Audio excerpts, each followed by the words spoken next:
ভালুক দাদা তখন বাদুর মামার পিঠ চাপড়ে জল খাইয়ে বোঝালো ওকে, মুখে খাবার কখনো বেশি নিও না, ছোট টুকরো নেবে, মুখ বন্ধ করে চিবোবে। মুখে খাবার কখনো বেশি নেবে না, ছোট টুকরো নেবে, মুখ বন্ধ করে চিবোবে।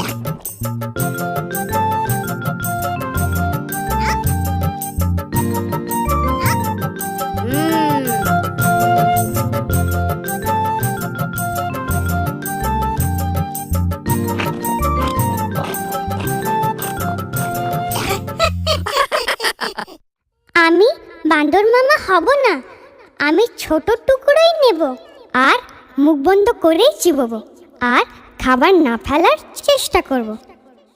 তোমরা তোমাদের খাবার কিভাবে খাও কমেন্টে লিখে আমাদের জানাও।